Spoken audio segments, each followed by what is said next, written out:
The Senate Committee on Agriculture will come to order. Good afternoon, everyone. The Senate continues to welcome the public and has provided access to both in-person and teleconference participation for public comment. For individuals wishing to provide public comment via the teleconference service, the participant toll-free number is 1-877-226-8216, and the access code is 570-0096. We also have representatives who are participating remotely.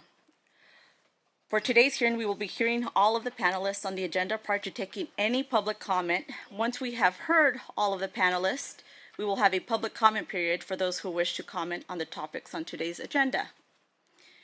Today's hearing is titled Navigating Threats to California Agriculture. Climate change is the greatest threat facing mankind. By 2050, we're expecting the global population to top 9 billion people with a need to increase food production by 60%. And according to the United Nations, every minute we lose about 23 hectares of arable land worldwide to drought and desertification. During my time in the state Senate, I have grown significantly concerned with what I believe to be an additional threat to our food security, and that is a threat that agricultural land acquisitions pose. Last year alone, just in the Central Valley, one brokerage firm that specializes in ag land sales oversaw transactions covering 6,024 acres in specialty crops, over 8,479 acres in dairy sales, and over 17,329 acres in open land development properties. And they expect a lot more transactions this year. And many of those transactions being 1031 exchanges, according to their press release. At the same time, we have witnessed some of this land being purchased by anonymous companies, others being purchased by public pensions backed from other nations. Even more concerning, I've had tough conversations with many farmers across the Senate district that I represent, that they're just living in fear of having to go bankrupt or being forced into selling because they feel being pushed out by outside interest.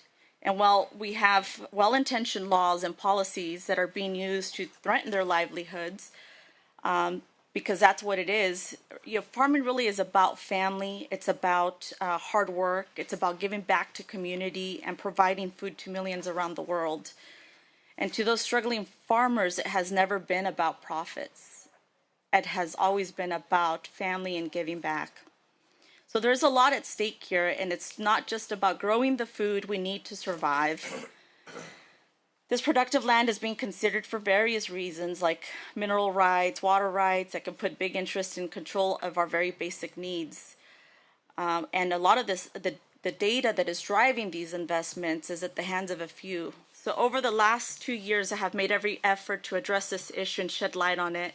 I have sponsored 2 pieces of legislation, and I have also worked with other colleagues like State Senator Dave Cortese, who helped me draft 2 letters just last year expressing our concerns to the U.S. Department of Justice, asking them to investigate possible abuses.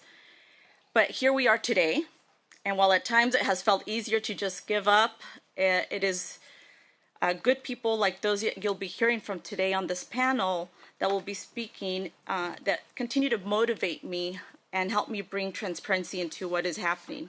This doesn't mean that all investors are bad actors, but there is no reason to hide your true identity and or the money behind it in the Cayman Islands.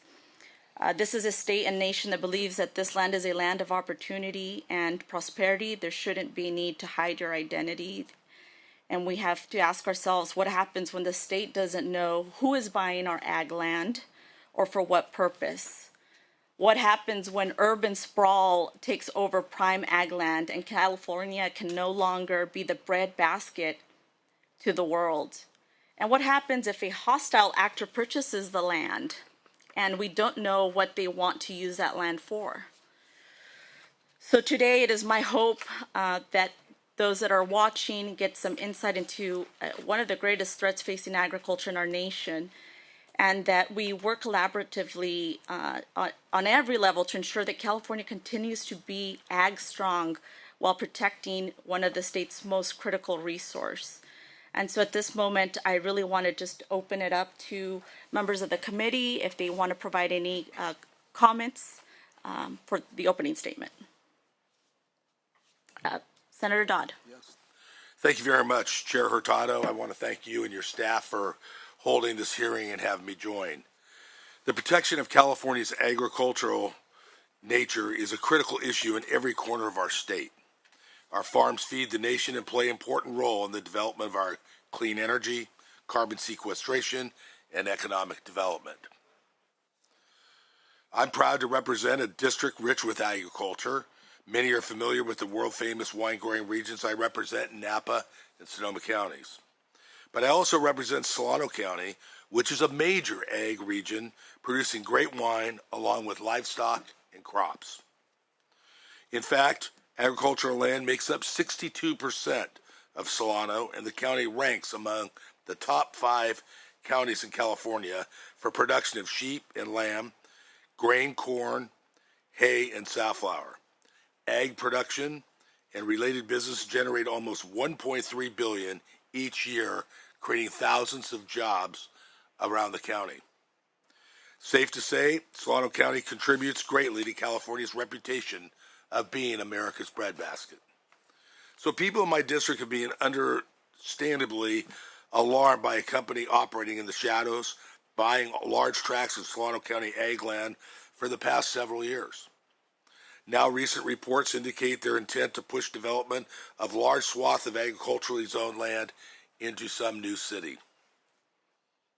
We need to build more housing, certainly, but we need to do it in a thoughtful way with public input and guided with thoughtful general plans. And we cannot let sprawl threaten the ability to produce food. Phones at my office have been ringing off the hook, to say the least, with last week's story about in the New York Times, and I share many of their questions and their concerns.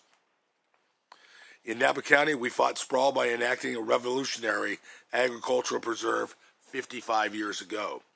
The bottom line is, as a state, we must protect and preserve ag lands and open space, and partnerships across all levels of government with farmers is critical.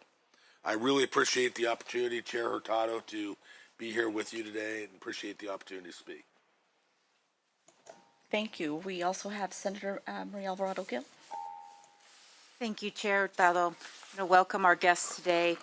I just wanted to say that agriculture in California is a significant industry. I represent Senate District 4, which is 13 counties in California in the Eastern Sierras in Central Valley. California has a diverse range of agricultural products, including fruits, vegetables, nuts, dairy products, and wine. And the state is known for its vast farmlands, favorable climate, and advanced farming practices. We stand at the forefront of technology, farming, and agriculture. We're the leading agricultural state in the U.S., producing a significant portion of the country's fruits, vegetables, and nuts. We are also a major exporter of agricultural products worldwide.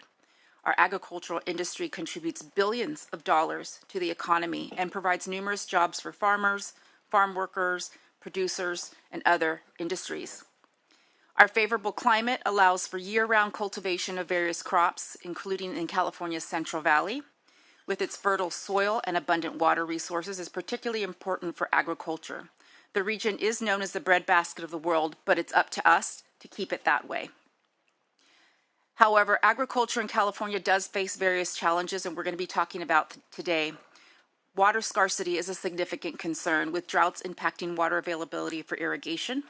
Our land, this can lead to water shortages and reduced crop yields. Pests and diseases also pose threats to crops, leading to reduced productivity and the need for pest management. Wildfire is another challenge for agriculture in California.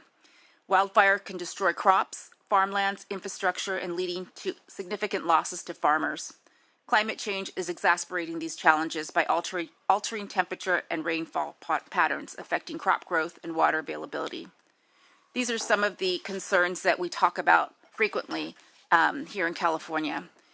What we don't talk about as often is the important topic that we're going to talk about today is control and regulation and oversight of our own California lands here. So I applaud our chair for bringing forward today's topic. Thank you for for putting a highlight on the risks that we face as a state in order to have our ag land for today and for our families and future for tomorrow. Senator Padilla. Thank you, Madam Chair. Just briefly, I would thank you as well for the opportunity to have the informational hearing and bring this conversation, which is more than timely, this opportunity to have this dialogue. I would echo and associate myself with the comments of both my colleagues. I have limited time. In the interest of time, Madam Chair, I'm happy to go to our panelists. I'm looking forward to hearing from them. Okay, well, thank you so much to our speakers here today. I know that you come from different parts of the state, and so I thank you for your time, the travel, and we're all looking forward to hearing what your expertise in the matter. So we'll begin with our first speaker, and I apologize in advance if I mispronounce your name. For those that are on the panel, we will begin with Nate Halverson. So please begin when you are ready. I'd like to thank the members for having me and the staffers for putting it together, and Senate Chairwoman Melissa Hurtado for organizing a screening of the film The Grab that we made for lawmakers in June. I am Nate Halverson. I'm a reporter and producer at the Center for Investigative Reporting. It's a nonprofit newsroom that goes back to the 70s. We put out a weekly radio program on NPR called Reveal. And along with director Gabriella Copperthwaite, who did Blackfish and then has done a series of Hollywood scripted movies, we made a film called The Grab that looks at the growing importance on a national and international level of food and water issues and how it is beginning to drive geopolitical conflict around the world. We covered topics here in the United States, as well as in Africa, Europe, even some issues underlying the Ukraine-Russian war. And some of the stories that I've broke on this topic in the last decade or so is I was asked by PBS NewsHour to look into Shuangwei, China's largest meat company, buying Smithfield Foods, which is effectively 1 in 4 American pigs. And I worked with Senator Stabenow and others and went to China and met with the folks running Shuangwei. And I was able to basically definitively show that the Chinese government was behind the deal. They helped finance the deal. They gave a loan effectively of about $5 billion overnight because it fits into their 5-year plan, their national strategy of purchasing food and water assets around the world, as that government becomes increasingly concerned about its ability to feed its population and the ability of other countries to feed their populations. I did a story here in California about 8 years ago when I came across a USGS scientist, Michelle Sneed, who had discovered that California was sinking at record rates not seen since the aqueducts were put in. I did that national story. We broke that news. I think it got a lot of coverage. And then I did a story about, I wanted to know, I went and met with some folks in the U.S. intelligence community to understand what other countries beyond China were increasingly concerned about food and water issues. Saudi Arabia was one of the countries that came up. And I broke a story about 8 years ago showing that Saudi Arabia's, if I seem nervous, it's because I'm usually with a notepad on the other side. I'm reporting on these, not actually speaking in them. About Saudi Arabia's largest dairy company buying about 15 square miles in Arizona. That story, of course, has been covered widely now nationally and internationally for the last 8 years. A couple weeks ago, I did an addendum to that story that showed that the Arizona State Retirement System had actually invested $175 million into an investment company that bought land right near the Saudi farm and was leasing it to an Emirati company connected to the Emirati royal family and shipping that hay overseas. So despite all of the political critique from Arizona politicians regarding the Saudi farm, their own pension funds for state workers is actually invested in a similar scheme that's sending their limited water overseas. So The Grab, the film, and my reporting kind of focus on 3 topics. Water and food is of growing importance. In 2012, the U.S. intelligence community put together a national intelligence estimate which is the U.S. government's highest form of intelligence product, and they did it specifically on water. And it was led by a former CIA officer, also a major general in the Air Force, a man named Richard Engel. And his quote when he rolled this out was, "We know that fresh water supplies won't keep up with demand if we maintain business as usual." And what he was stressing was that under the current system of farming and water use, it was on a devastating course, even absent climate change. And of course, climate change is exacerbating these conditions, but even absent climate change, the current course of food and water issues was going to lead to a breakdown in social cohesion among many U.S. allies, and we would even see regional issues, particularly in the western United States. I got my hands on a Nestle cable when the classified cable when the State Department went to Nestle headquarters in 2009. Nestle basically said, "Forget about the great financial crisis. The world's running out of enough water to feed folks, and this is what we need to focus our time on." And this is the world's largest food company.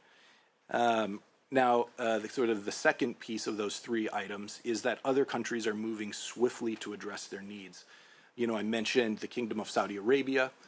These are edicts that came down from King Abdullah, now deceased, who began putting these measures in place to subsidize his companies going overseas and buying up food and water assets. I mentioned China. It has now become part of their 5-year plans, and now I think for the last 3 5-year plans. It is a top-line national security issue. President Xi Jinping lived through the Great Famine. He remembers a time of deep deprivation and what it looks like when there's not enough food. And it extends to countries like Korea, the Emirates, and other wealthy nations, all beginning to strategically push their companies to invest in food and water assets around the world. So, as people here know probably better than me, the U.S. food and water systems are still largely governed by laws created to manage regional, state, and national demand. But the reality now is, of course, there's international subsidies from foreign governments that are coming in to acquire these assets. And as Major General Richard Engel said while discussing this, the U.S. is effectively subsidizing water for China and other countries. So I think that brings us to lawmakers and how these issues might be addressed and the new challenges that have emerged in the 21st century. And I'll just share 2 bits of reporting that I've come across in some cables, some classified cables coming out of Sana'a, Yemen.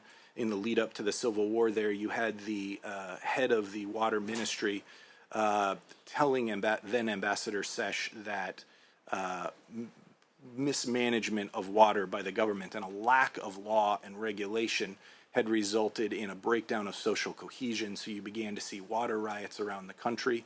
You began to see conflicts, villages versus villages over water issues.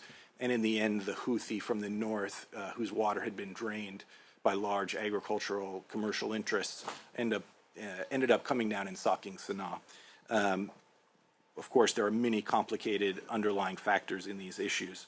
And the sort of the antithesis of a lack of regulation would be the Chinese government in the run-up to the 1959 Great Famine, where the government put in place certain policies that experts that have covered this basically said broke down the agricultural system in China, resulting in 37 million people starving to death. So the stakes are quite high in doing nothing or doing the wrong thing.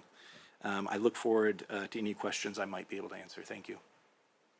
Thank you so much. And up next, we'll be hearing from Congressman John Garamendi, who represents California's 8th District. Thank you. Thank you, Senator. Thank you so very much for holding the hearing and for the members here. Heavy duty, very, very important subject, as you just heard. As a proud Californian, a rancher, my family's been in the business since 1863. Safeguarding our state's agricultural heritage and ensuring that our rural communities remain vibrant is of utmost importance. My wife Patty and I were Peace Corps volunteers in Ethiopia in the 60s when we learned the sad fact that the land could not produce enough and famine was routine. As a state senator, in the late 1970s, we watched with dismay the rapid conversion of prime agricultural land to urban development. So I authored laws requiring the state and local jurisdictions to identify the best agricultural land and direct development away from it. Our farmers continue to face a myriad of threats, from climate change to labor shortages to rising costs, and now the new threat that you just heard about, foreign investors or others acquiring the land, forcing the farmers to sell. I want to give you one example of the threats facing our rural communities, farm families, and indeed the ability to produce food. Landowners around Travis Air Force Base in my congressional district, many of them multi-generational family farmers and ranchers, are facing the harrowing choice of sell or risk getting sued by wealthy out-of-town speculators who want the land. Since 2018, Flannery Associates used a Delaware LLC to conceal the source of over $800 million that was used to purchase 400 parcels and 55,000 acres of agricultural land in unincorporated Solano County. Flannery Associates is now surrounded three sides, 75% of Travis Air Force Base in Fairfield. That is the busiest transit base in the United States. More personnel and material fly in and out of that base every day than any other place, and at this moment, C-5As and C-17s are loading munitions headed for Ukraine. It is the strategically important gateway to the Pacific. Just last week, August 22nd, Flannery Associates finally revealed, after 5 years, their plan to use an initiative to override local zoning that protects Travis Air Force Base and the farmers in order to build a mega city east of Fairfield. With the announcement, we learned that the $800 million came from a bunch of Silicon Valley billionaires. Flannery Associates is using secrecy, bullying, and mobster tactics to force generational farm families to sell. They have forced farmers off the land, hiring big city lawyers to file federal lawsuits claiming restraint of trade against 7 farm families who refuse to sell their land and their heritage.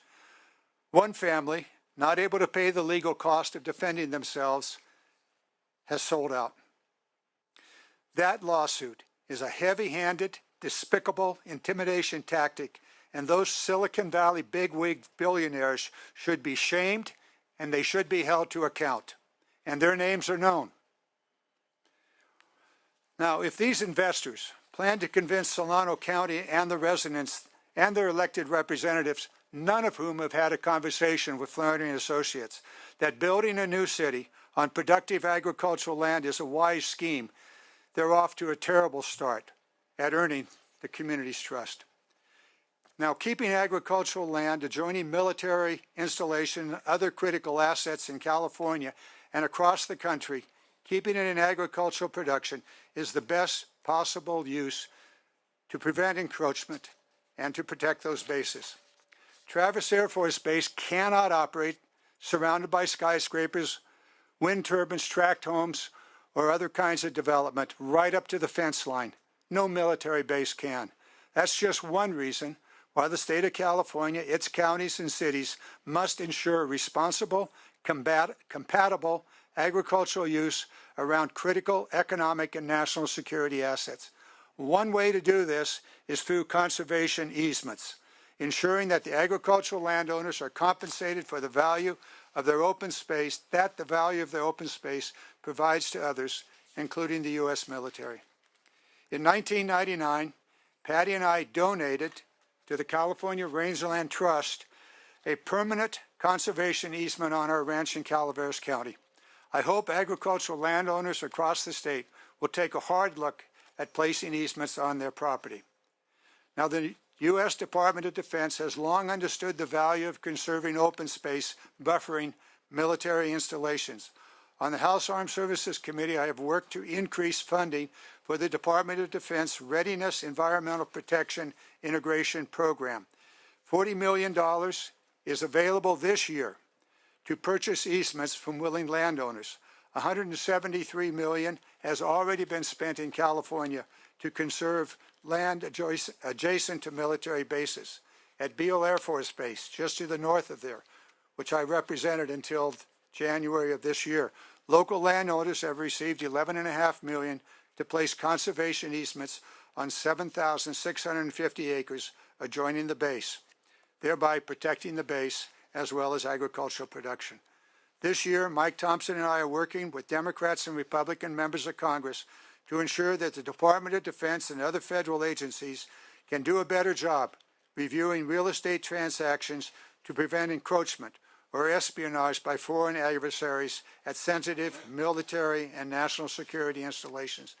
To accomplish this, we introduced, along with Congressman Mike Gallagher, Chairman of the House Select Committee on Chinese Communist Party, the Protect America Farmland and National Security Sites from Foreign Adversaries Act. I've included a section in the House version of the National Defense and Authorization Act to require the Department of Defense to develop processes to address any type of land sale or use that might encroach. We continue to work actively on all of these. Now, I call upon the state of California, you and this committee and others, to direct additional state funding and tax incentive to encourage more agricultural landowners to permanently conserve their property as open space. This will help keep agricultural land in production while preserving the rural ag economy upon which they depend. Permanently conserving private land will also help meet President Biden's America the Beautiful, his national conservation goal to protect and conserve at least 30% of the lands and waters in the United States by 2030. Governor Newsom has a similar conservation goal for this state. For those agricultural landowners willing to donate a conservation easement, federal law allows them to deduct the fair market value. A similar deduction is available at the state level, and I would encourage the state legislature and governor to rationalize both the state and the federal tax credit so that they could be more attractive and work in unison. That would provide certain landowners in their tax and estate planning in high-value agricultural land to realize the tax benefits commensurate with the value of their easement donation. Senator, thank you. Thank you for holding the hearing. Thank you for the attention to this matter. There are many other issues that are associated with this, and I'm sure you'll get into them, and look forward to working with you on protecting California's agricultural heritage. Thank you, Congressman. Up next, we'll hear from Jamie Fanous from the Community Alliance with Family Farmers. Good afternoon. It's hard to follow a Congress member, but I will do my best. Good afternoon, Chair and members. My name is Jamie Fanous. I'm the Policy Director at the Community Alliance with Family Farmers, or CAF. CAF currently represents over 8,000 small and mid-scale family farmers in California and has worked for over 45 years to preserve family-scale agriculture and promote environmental sustainability. In California, 80% of farms operate on less than 180 acres. Nearly 75% of farmers operate on less than $100,000 in annual gross sales, and we are losing at least 4 small-scale farms a day. The challenges facing small farmers are overwhelming and make the simple act of growing food to feed local communities a nearly impossible task. The realities of the climate crisis, existing supply chains, and the greater economic disproportion affect the farmers that use this as an opportunity to make a living producing food, which includes the 1 in 5 California farmers who identify as Black, Indigenous, and people of color, or BIPOC. Today, as we experience one climate catastrophe after the next, with the only existing program that has supported these farmers with emergency relief being CDFA's California Underserved and Small Producer Program, or CUSP, providing relief through COVID, drought, and soon-to-be floods. Today, as we talk about food security, this is embedded in land security. Land access or security not only means the ground we stand on, but also access to water, capital, and infrastructure and housing. Today, at least 50% of California's cropland is owned by 5% of the total landowners, meaning 5% of all landowners own over half of California's cropland. Meanwhile, 85% of the smallest properties account for only 25% of the cropland. And finally, almost 40% of farmland is rented or leased by non-farmers. We've learned at CAF through survey statistics and farmer engagement that not only is the primary barrier for small family farmers access to land, but most historically underserved farmers, primarily small-scale farmers, lease their land. farmers who lease their land, unfortunately, are unable to invest in that land that they manage and are regularly at risk of being kicked out. Unless you've gained access to land from a family or have several $1 million available, access to secure land is 100% impossible. The only entities that have the ability to purchase the land in California are large corporations, hedge funds, investment firms, and as we've seen, tech billionaires, none of whom are local farmers. Here are a few examples of how this crisis is playing out. In the Cuyama Valley, in East Santa Barbara County, as we speak, two global companies, Grimway, which is owned by a hedge fund, and Bolthouse have both decided to sue every single water rights holder in the valley. This comes as water resources become more constrained as a result of decades of overpumping and climate change. These companies are suing hundreds of community members, farmers who produce our food, and the local school district that educate and feed our community's children, all of whom are at risk at losing their water rights or going completely bankrupt in the process. The second example, as the Congressman has pointed out, is of course the Flannery Group, which as we know are named. Michael Moritz, Reid Hoffman, Mark Anderson, and Chris Dixon, four prominent Silicon Valley investors who up until last week have been complete mystery and have a reputation of tearing up communities apart, pitting family members against each other, and employing vicious land grab tactics that have left out a fog of fear and distrust in the entirety of Solano County's agricultural community, taking thousands of viable agricultural land, food-producing land, out of production and gutting a significant component of the Solano County economy, which is agriculture. And now, many of the Solano agriculture community has $510 million lawsuit on their hands, which the Flannery Group has accused them of collusion. The third piece that I'll point out is the impact of warehouse developments that have had a valuable impact on the valuable prime land and agricultural land in California. Not more than 10 years ago, San Bernardino and Riverside counties were filled with citrus orchard and small farms. Today, the Inland Empire has seen a rapid surge of warehouse development, impacting food security, air quality, housing, and community health. Many of the stories have surfaced about landowners or farmers being harassed by developers to sell their land and other landowners receiving offers so high they cannot refuse, which results in farmers who lease land being kicked off. Warehouse development has single-handedly destroyed this farming community overnight. The playbook for all of these entities is the same. If you refuse and they do not get what they want, they will likely sue these small farming communities out of existence.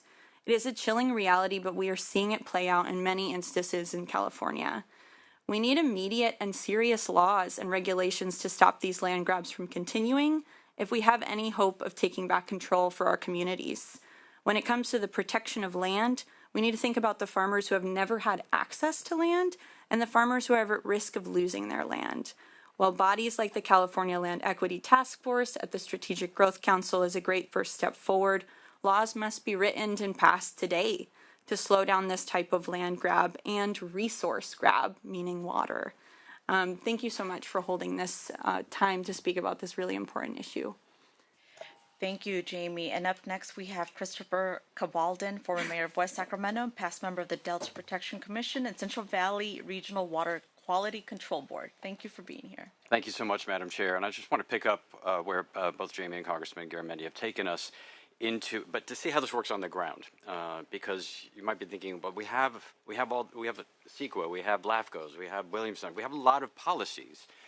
So how could something like this could happen, and what is the state of the state policy toolbox to prevent it and to intervene? So let me pull up. Let's get into some of what Congressman Garamendi showed on the ground by going into the Flannery area in particular. This is the biggest view. You can see some of the cities that are around it, but it borders the Bay Area and the Delta. And their land is involved in both of these. Zooming in a bit, you can see the bulk of the Flannery holdings. And let me just note, you need to pretty much stop by the Solano County Assessor Office every single day to get the updated map. So I can already tell you almost as much of this that's purple is more purple now since this map was produced, which was only a couple of weeks ago. So the pace has not been slowing down. So on the right in this map is the Delta. On the left is Fairfield. Just to the north is Vacaville, and as Congressman Garamendi said, Travis Air Force Base is in the upper left. And these acquisitions have been proceeding for the last 5 years. Now, they're in Solano County. This is a map produced by UC Davis a few years back, cataloging Solano County's land. And you can see here an area that is in a light yellow. And even UC Davis at the time identified this as developable. I want to emphasize it's geologically developable. This was not a policy proposal from UC Davis, but they highlighted that this was an area of the county that is consumed not by prime soil farmlands, but by active agriculture. And the county has taken a series of steps to try to protect it for those purposes ever since. This is what it looks like. If you can see, this is in Bird's Landing. This is a typical use of land in much of the Flannery holdings. It is not a wasteland, as some folks have claimed to say, but it is an active, full farming and people-centered community. Who are making a living. They're not making millions, but they are surviving and contributing to the food economy in the region and to the Little League and everything else. Solano County is one of the counties of California, like Napa, as Senator Dodd mentioned, that long ago the voters there adopted an aggressive, orderly growth policy that said all urban development should happen in cities. That's the textbook definition of what urban means. It should happen in cities, and there shall be no urban development that is occurring in the county. The county's also adopted just this year, a Travis overlay on its zoning code. It has a resource conservation district overlay in much of this area as well. So the county has taken aggressive action to try to prevent exactly this sort of urbanization from occurring within this agricultural zone. Because this is a central part of the regional economy, and because other towns and communities in the Delta depend on agriculture in a variety of ways. I'll also note, just very quickly, this is a map of wind power in the state of all of Northern California. This area is the biggest, most opportune wind zone in the entire northern part of the state. I can't even zoom in that close because it's so purple on the wind map, but there's another major resources in the area, and it's why you will see in virtually from every vista of every piece of property or every ranch or farm in the region, you will see wind turbines behind it. So again, this is the Flannery property. Now here's the Williamson Act holdings in the area, the dark green being prime farmland and the brown being principally the rangelands. And this is an overlay of the purple Flannery map on top of that. And you can see it's almost entirely Williamson Act holdings that have been acquired. So the Williamson Act hasn't really functioned in this case to in any way deter these acquisitions from happening. In some sense, it's almost been a flag, like buy here, because the Williamson Act is preventing and has kept prices low for potential buyers to swoop in. So the Williamson Act has not really been effective in preventing or diminishing the pace of acquisitions in this area. This is a map from LAFCO of the spheres of influence in Solano County, and now I'll add the Flannery map in, and you can see that many of the Flannery holdings, particularly on Travis Air Force Base, but also at the Delta, are within the spheres of influence of the existing cities. And under California LAFCO law, you're not allowed to create a new city on somebody else's sphere of influence, and certainly not around Travis Air Force Base. But this is one of the key issues that's been controls that's supposed to be in place. Now here's a map of the Delta, probably the state's most important both water engineering facility, but also habitat, water supply, and the many Delta communities, including Congressman Garamendi's own, that depend on that. Zooming in here, you can see Flannery has acquired a large proportion of the overall Delta zone. And then coming in more closely, you can see the Delta primary zone, which is the most sensitive at-risk area of the Delta.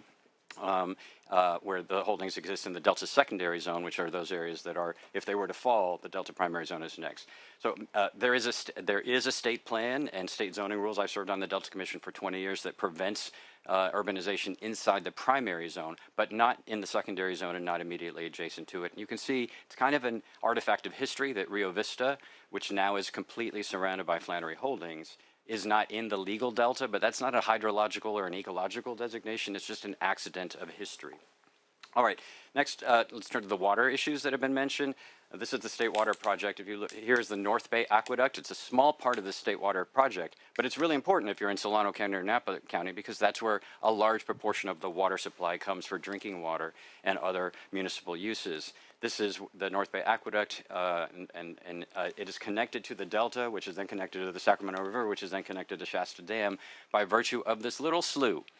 This little, if you're not from this part of the state, this little canal basically, but natural canal sort of, that connects the major waterways to the smaller ones. And the pumping station, the intake for the North Bay Aqueduct, the main drinking water supply for Napa and Solano counties, leads right to that slough.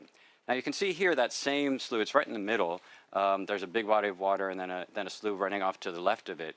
And you can see that Flannery has acquired the entire south bank of that slough.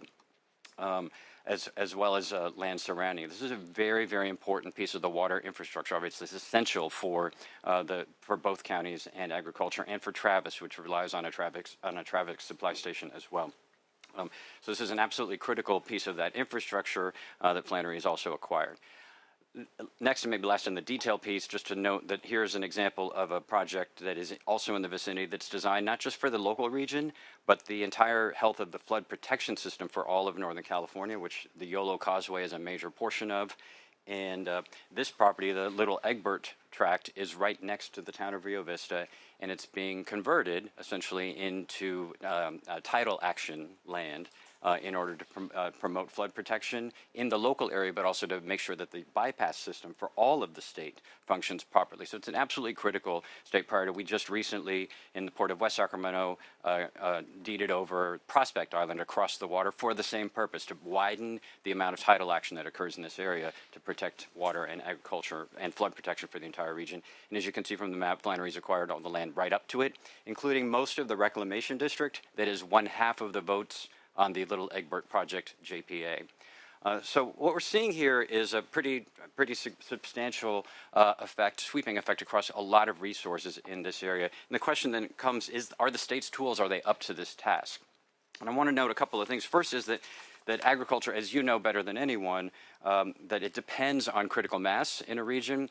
Right? So that it isn't just about a piece of property changing hands. It's also that without enough folks doing rangeland farming in the region, the processing facilities that are nearby, of which there's now only one, and all of the rest of the agricultural economy that supports all of the farmers becomes unavailable to the single farmer if other properties convert. So you imagine yourself as the last holdout. Well, you can't be the last holdout because the rest of the system doesn't exist for you. Most ranchers, as you know, don't make a profit already. This is true statewide. It's true in this zone as well. They want to stay in ranching, and they want to stay in their family, but they struggle because when a single non-agricultural based owner establishes a monopoly in the entire agricultural infrastructure of the region, it becomes very difficult for any single farmer to continue, or to get feed, to have land for foraging. These are farmers who in many cases lease land from one another for foraging in particular. Now they can't. Flannery's canceled many of these foraging leases. We've already covered water rights and the important and sensitive issues that are there. The last piece of this that I would mention is on the land use pieces themselves, because I mentioned the Williamson Act, and the challenge with the Williamson Act and other easement-based approaches is that the Williamson Act, you pay a penalty. If you terminate your contract immediately, then you just simply pay a penalty of 15% of the current market value of the land. But if the buyer is already prepared to pay 2, 3, 5, 10 times market value, then clearly that 15% penalty is of no consequence. It's not performing any incentive away from taking that land out of agriculture. So even though the zone is entirely saturated in Williamson Act coverage, it's simply not effective in that way. Then we have LAFCO, and the voters cannot create a new city by ballot initiative. I think this was an error in a couple of the media reports. That's just not allowed in California. LAFCO, which is a state agency and therefore not subject to county initiatives, is the only entity that can forward that ultimately to a later vote, but it cannot be done by initiative. And they have to consider other policies, and this is the one area where there is a local tool and a state tool. They have to consider sustainable communities plans adopted under SB 375. They have to consider federal and state transportation plans. They don't yet have to consider the 30 by 30 strategy that the state has adopted. I served on the statewide advisory committee for that, and one of the recommendations is that LAFCOs do consider 30 by 30 implications of actions like this, boundary changes, annexations, and incorporations. They do consider RHNA, the Regional Housing Needs Allocation, but they typically don't examine water implications outside of their zone. And as we've already covered in this presentation, there are a lot of water implications for Napa, for YOLO, for the rest of the state as well. So this is one of the key backstops is LAFCO. But remember, LAFCO is 5 people. It is not a complete governmental process. It's not elected. It performs an essential function. But you may want to look at the role of that LAFCOs play and how other parts of the democratic process can engage in that as well. Then there's CEQA, which, as you know, in many cases is overpowered for many housing projects. In this case, it's probably completely underpowered. To be able, there's no lead agency that's capable of examining all of these issues when you're talking about a conversion of this scale. It's designed for what about those 5 acres over there? What about that empty lot over there? It isn't designed for what about half your county? What if we just converted that overnight? And so one of the challenges that's going to be presented going forward is how can CEQA be effective given the sheer scale and complexity that it was never really designed to handle unless it was a project being advanced by the government. The other key factor to remember is that there many of the services and policies that are at play in this community, in this area, they are based on local special districts that are assessment based. And this is a key point because many of the voters who will be voting in the local reclamation district or the Montezuma Fire Protection District or anything else, they're gone already. They've been either evicted they no longer have the land they've sold. So they're not there to participate in that discussion. But even if they are, they can be easily outvoted because almost all of these special districts your votes are based on how much assessed valuation of property you own. And so you imagine yourself then, if you're a farmer in this area, a rancher in this area now, and you may be completely surrounded by incompatible uses that will make it impossible for you to survive. The infrastructure that you depend on to farm, the additional land, the processing, everything else may disappear. Your lease for your sheep to go a little bit farther off your property has been terminated. You can no longer do that. And now you're getting bills because the Montezuma Fire Protection District is now controlled by another entity. And they've decided that they want to build, urban fire stations everywhere, and your assessments are going to go up as a result. So your taxes could be increased by dramatic amounts for projects that have nothing to do with serving you, but are in the interest of this larger conglomerate area of property acquisition that has occurred. And that's for flood protection, for a variety of others as well. So you put yourself in the shoes of farmers in this area, as Jamie has said, and it's almost impossible for them to survive in this space.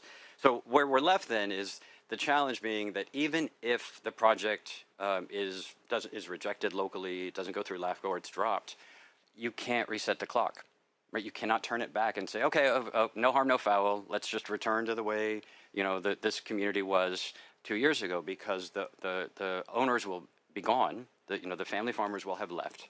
The supportive infrastructure will have been eliminated as well.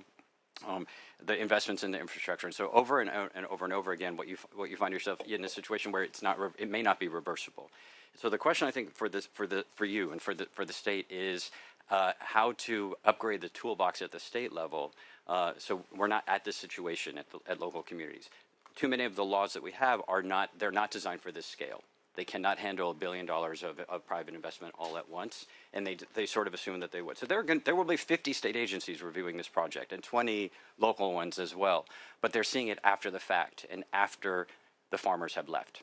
And so the changes that are going to be necessary to the Williamson Act, to LAFCO laws, to all these other provisions of law are going to be essential in order to assure that local communities and agriculture have at least a fighting chance as projects like this come forward. So thank you very much, Madam Chair. Thank you so much. And up next, we have Madonna Lang from Watson Realty via Zoom. Welcome, Madonna. Thank you so much. I'm so sorry I can't be there in person, but I greatly appreciate this opportunity. Good afternoon, Madam Chair and members of the committee. At the outset, I would like to thank the committee for inviting me to serve as a panelist for today's important conversation on California's agricultural industry. My name is Madonna Lang. I'm a realtor for Watson Realty in Bakersfield, California.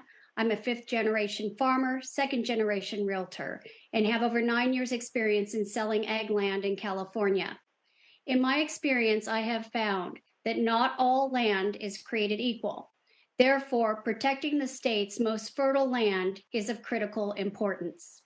During my time today, I will discuss several issues I've identified through my work as a realtor and farmer that have significant implications on California's agricultural industry.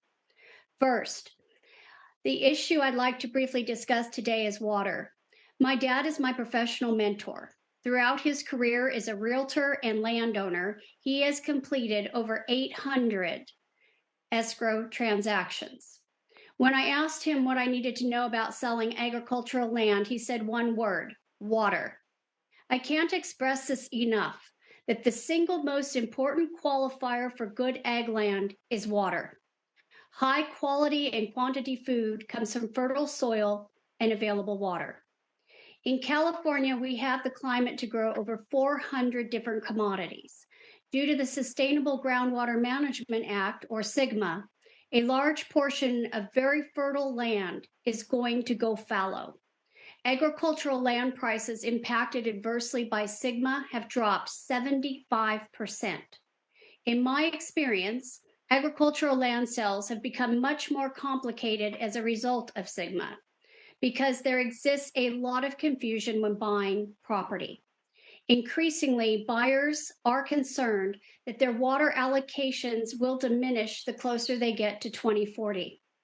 This market uncertainty has complicated the agricultural real estate market in California and forced many small farmers out of business. Unfortunately, as a result of this market uncertainty, foreign countries can seize this opportunity to purchase quality agricultural farmland from small farmers. I'd like to give you an example. My family owns 80 acres in the Semi-Tropic Water District. Semi-Tropic is made up of 224,000 acres. 130,000 acres is currently irrigated. 43,000 acres, only 43,000 acres, by 2040 will have approximately 3 acre-feet per acre of water. 3 acre-feet per acre of water is what is needed to grow most crops. 83,000 acres will have 6 inches to 1 acre-foot per acre water allotment. If you want to farm, then you will need to know how much water allotment you will need to grow your crops. And you will need to start buying land to equal that water allocation. Currently, our 80 acres has 3 acre-feet per acre water allotment. By 2040, we will have 6 inches of water allocation. Therefore, we will need to purchase and own 6 acres for every acre we plan to farm. The second issue I'd like to speak about today is data collection in real estate transaction process. As most of you know, finding a landowner can be very difficult and a very arduous task. I personally have searched for agricultural property owners and found it to be very difficult to identify the actual property owner. In one case, 3 people in our team, plus our client, searched for 3 weeks to locate at the owner of a parcel in Bakersfield, California. Eventually, it turned out that the owner lived in Santa Barbara, but coincidentally had his office across the parking lot from our office building. At a recent Senate agricultural hearing about legislation that would prevent foreign governments from purchasing agricultural land in California, I mentioned that agricultural real estate transaction data could not accurately be collected in a timely manner. In the scenario I just described, it took 3 members of our team, plus our client, 3 weeks to accurately identify the owner of a parcel my client sought to purchase. California's real estate transaction data collection system needs to change. There needs to be a verified physical address, email, phone number, and foreign status information for corporations, LLCs, and individuals owning land in California. Currently, under the California law, sellers have to declare if they possess non-foreign status. However, this requirement also needs to apply to the buyer as well. This requirement would assist in accurate real-time data collection for landowners. As described, the data that is required is vague, and until you change that, it will continue to be difficult to track. I'd like to give you an example of a transaction in a real estate ag deal. If a buyer wants to purchase land, I need to know where they want to buy, if they're paying cash or financing, and what they want to grow. I need to know if they want grazing land for cattle, an existing orchard, developing orchard, land for row crops, or development. Their answers will tell me how many sources of water they need. If it's being financed, they will need 2 sources of water. A seasoned buyer will know what district they want to buy in. Some water districts are in better condition to provide water than others.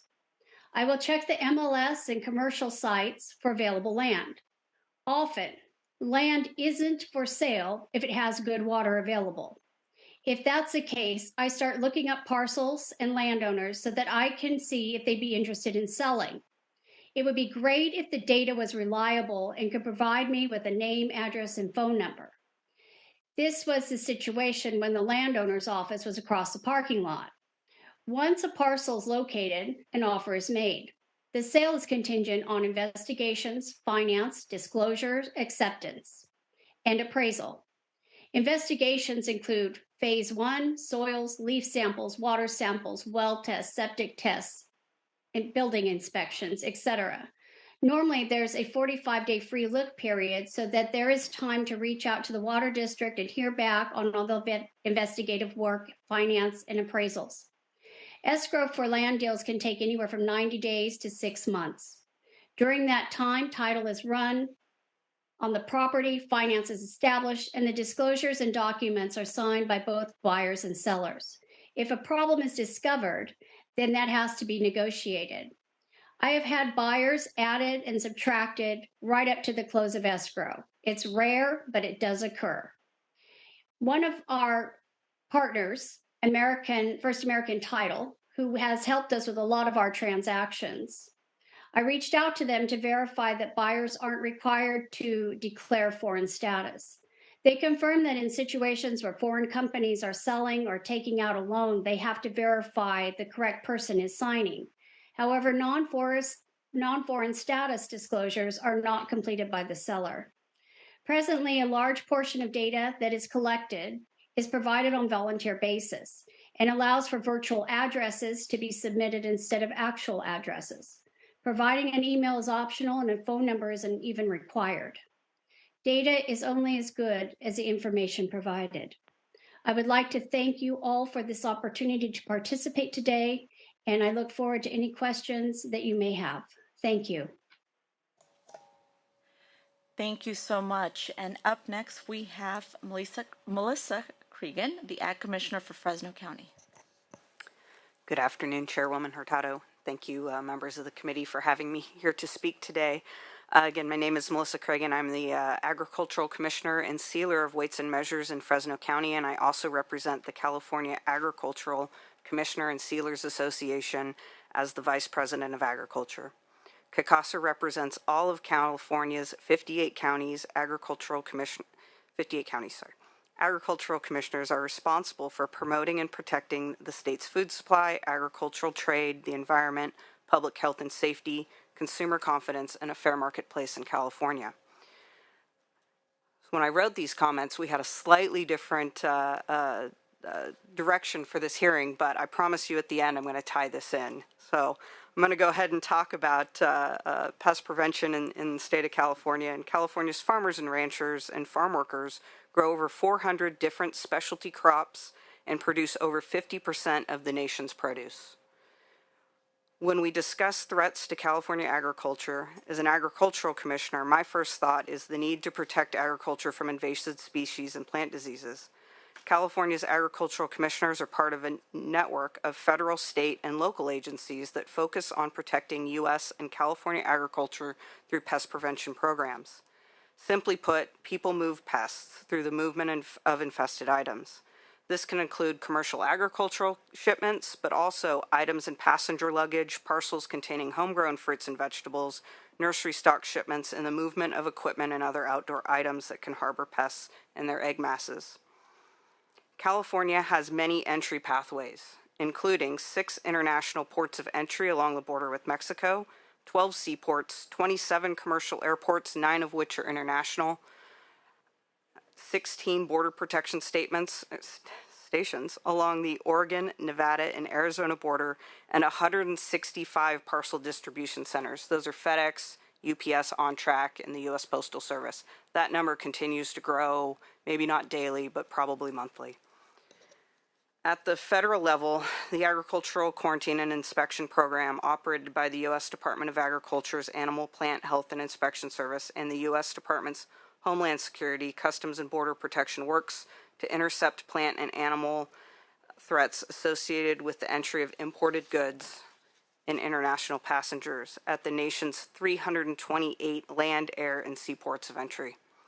Their current staffing is approximately 2,700 agricultural specialists and 165 canine teams nationwide. At the state level, pest exclusion is the first line of defense.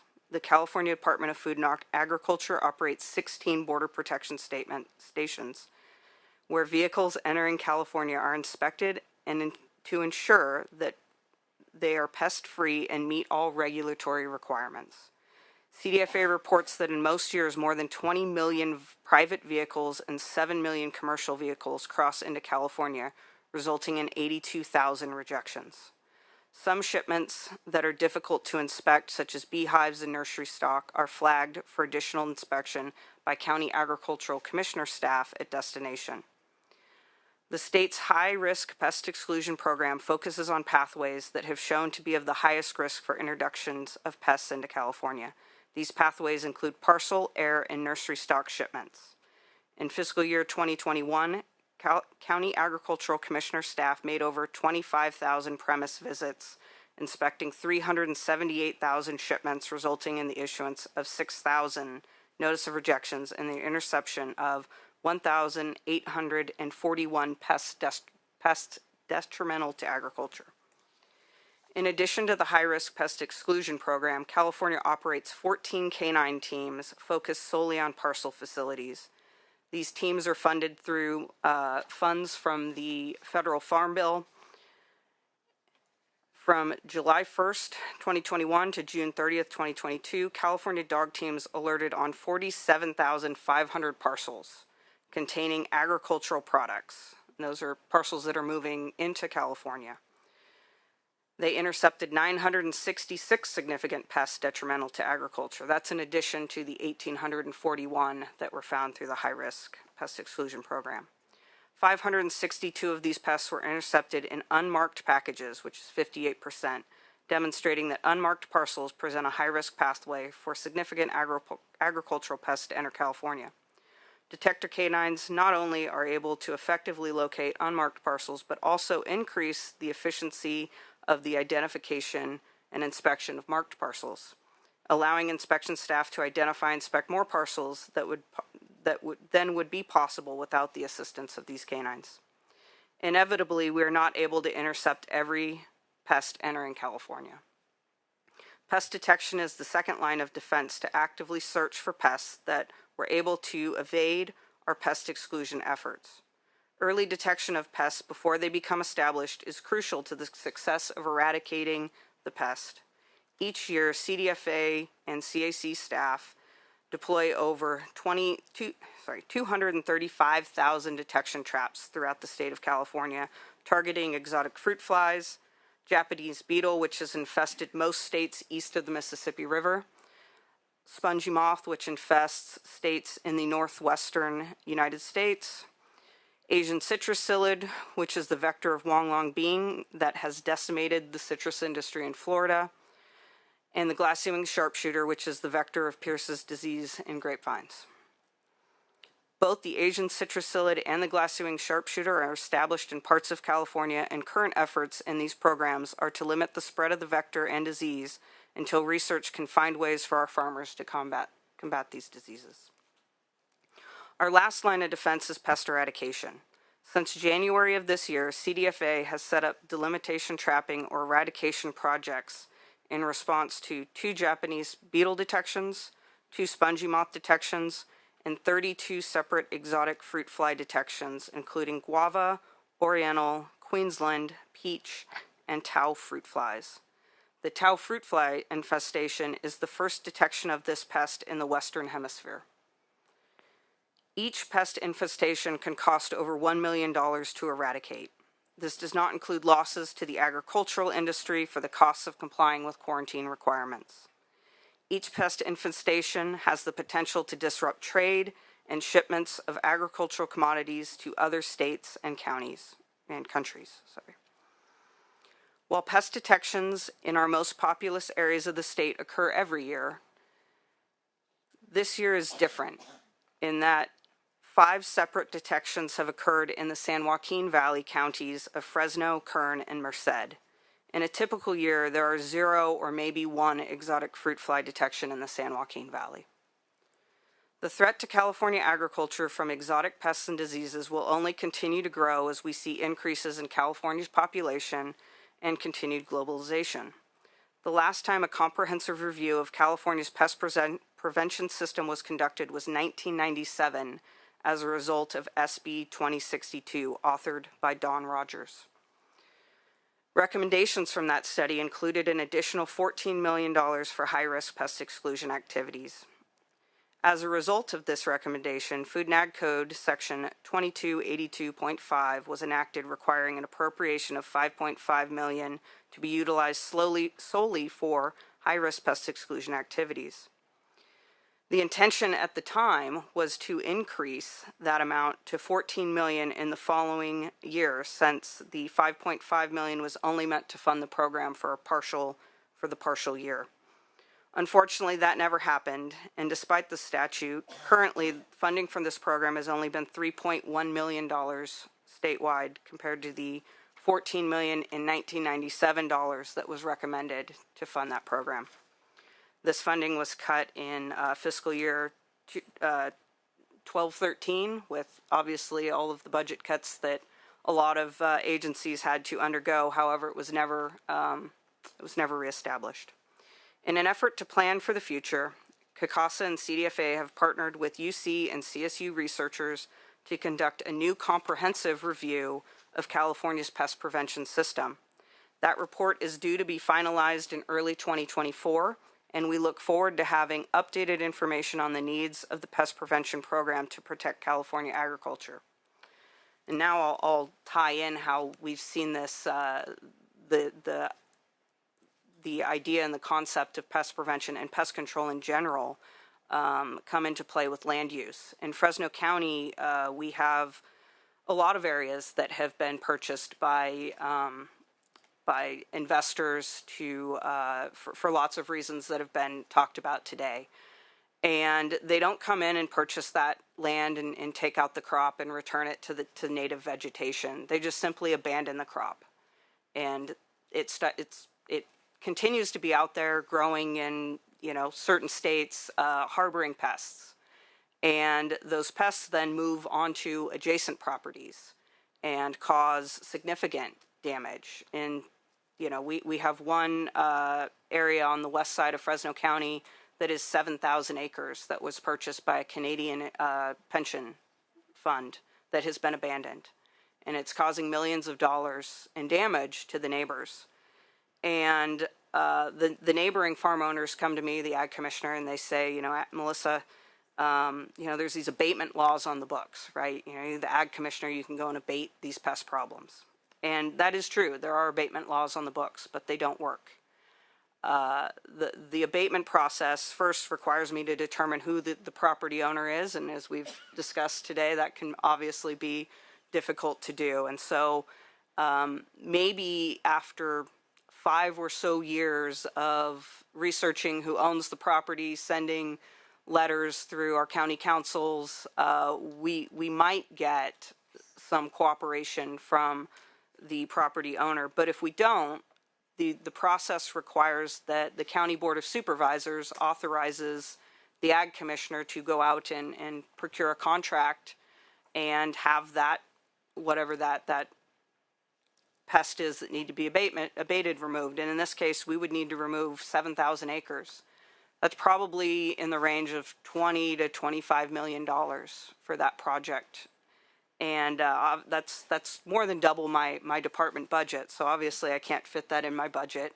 And so I'd have to go to the Board of Supervisors and ask them to fund that. And that's one project. You know, I have lots of situations, maybe not on that scale, but lots of situations where we have pests from abandoned properties that are now causing issues for our family farmers that are still trying to farm the land. And so when you start stacking all of these things that we've talked about today together, it really does, you know, at some point they do just finally say, you know what, we're going to sell. And we're seeing a lot of that, especially on the west side of Fresno County where water is scarce, and they don't really see other opportunities, and their kids aren't looking to farm anymore. They don't see it as a viable, as a viable career. So I would like to thank the committee for the invitation to be here today to speak, and I'd be happy to answer any questions.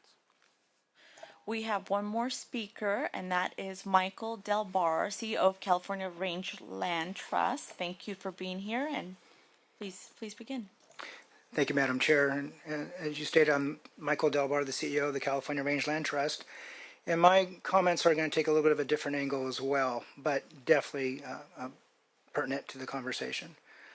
So 25 years ago, the establishment of the California Rangeland Trust was a visionary step taken by the California Cattlemen's Association to ensure the preservation of our state's rich ranching heritage. Back then, we witnessed a mass exodus of ranchers to other states, driven away by rising land costs, burdensome taxes, and the looming threat of unchecked development. Ranchers were also facing huge financial challenges, with the estate tax burdens, to family members wanting their share of the ranch value, but not their share of the work. The Rangeland Trust was formed to be a service to California's ranching families, offering a tool through conservation easements that can help save that family ranch.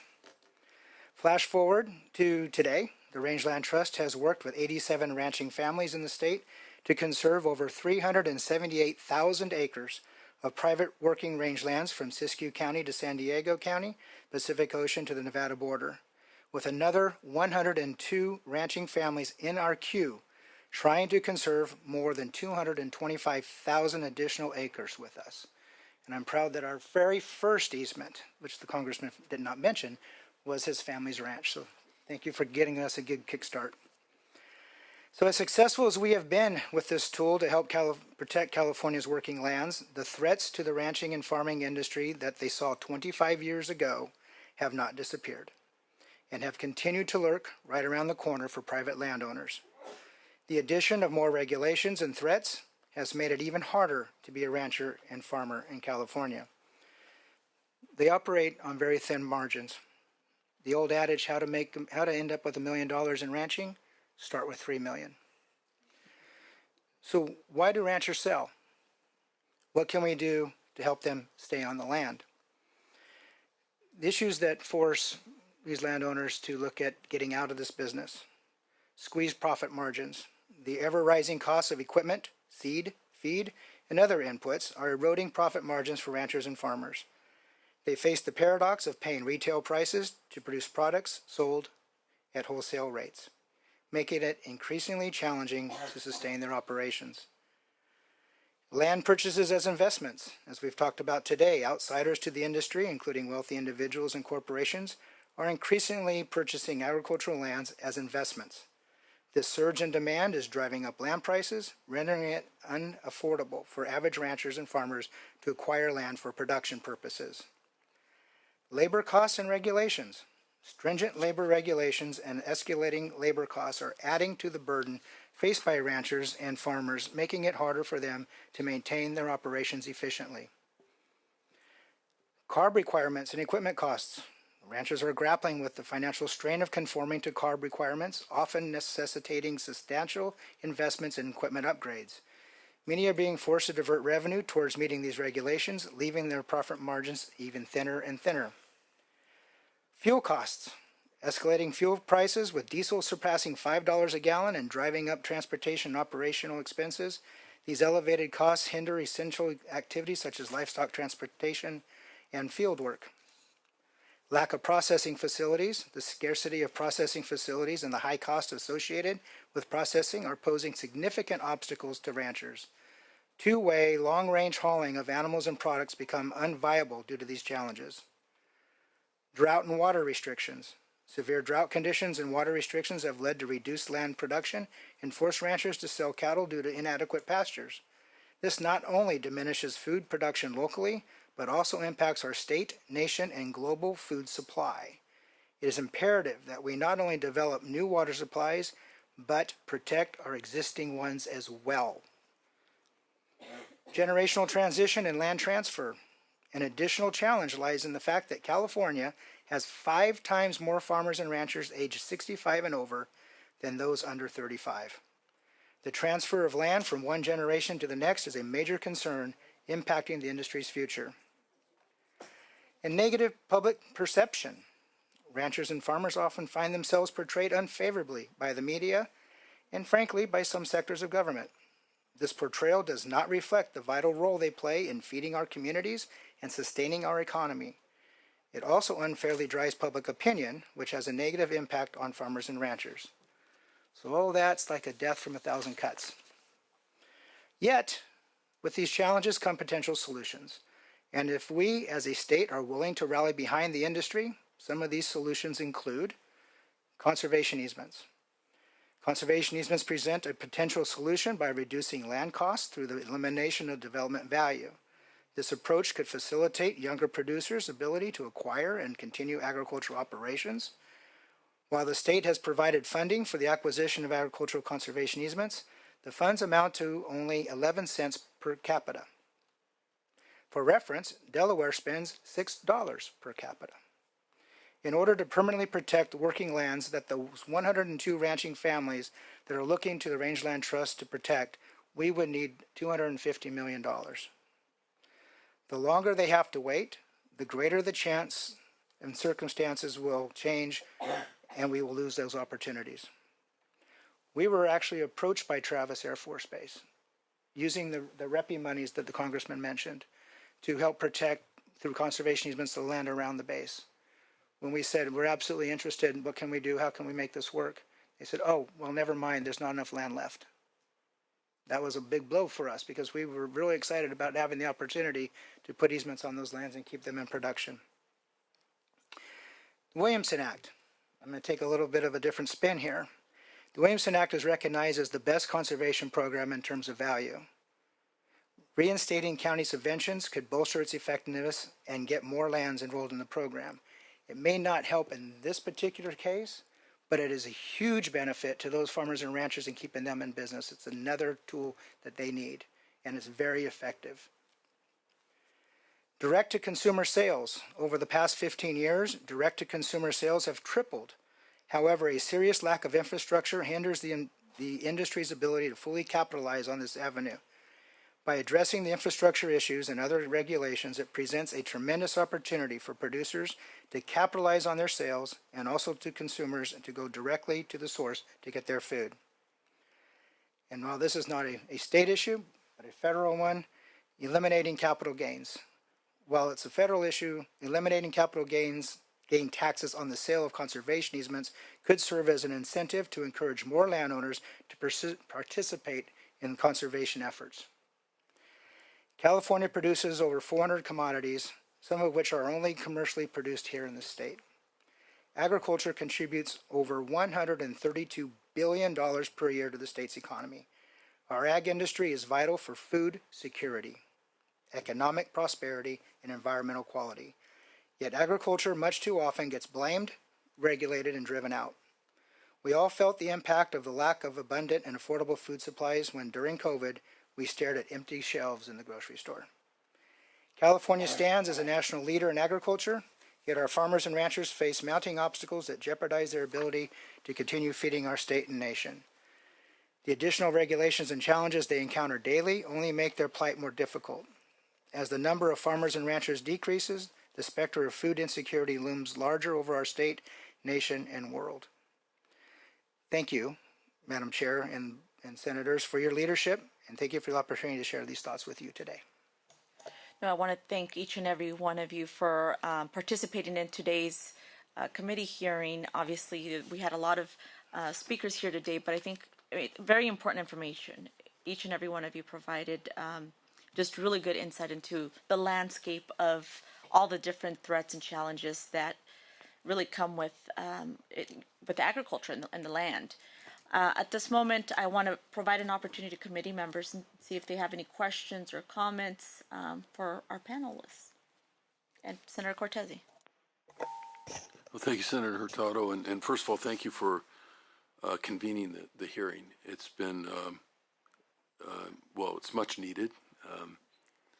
I think ever since I attended the documentary that you set up the screening for here in Sacramento, and heard what Mr. Halverson had to say, I haven't been able to help but notice the number of transactions that are going on that, frankly, I probably would have just overlooked as routine transactions at some level, because big transactions at some level have always been part of the state. It's a big state. We deal in large acreage, maybe not so much as Montana or Wyoming, but certainly in our own right. These things can slip right under your nose in terms of what's really going on. And I think the tradition in this state has been that Californians are transacting real estate with one another, not with foreign governments and folks from my neck of the woods in Silicon Valley who are billionaires, who absolutely aren't going to be deterred by pretty paltry Williamson Act penalties. Those penalties weren't set up to stop billionaires. Those penalties were, the act was there for small farmers and ranchers, or medium-sized ranchers and farmers to stay in business.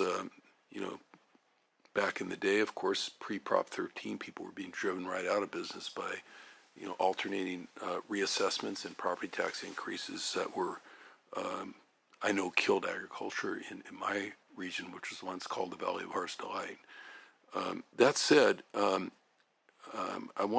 appreciate being called on first, and I apologize. I have to step out. I'll be back, but I have to step out for a few minutes to greet some high school students that are here visiting the Capitals. But I really want to hear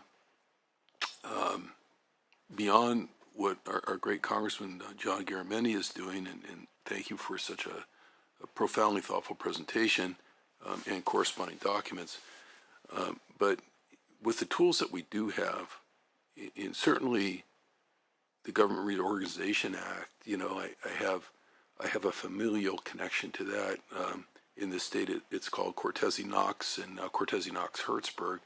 But back when that work was done, it was a little bit of a different culture, I think, here in Sacramento, where people were here for years. Committee staff were in place for years, and people really were in a mode to be able to spend 4 years or 5 years completely rewriting or significantly augmenting the rules around land use transactions like they did back then. We have been in more of a triage environment, in my opinion, legislatively, and part of that had to do with term limits coming into play here and shortening tenures in the legislature and so forth. It's who would be here for 4 years just a few years ago, or 8 years to work on such a big endeavor.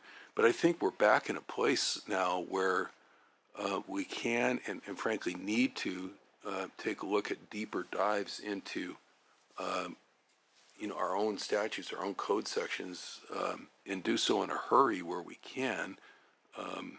But also, I believe the expertise is here in the Capitol to do this kind of work, despite the fact that we probably haven't done it for 30 years.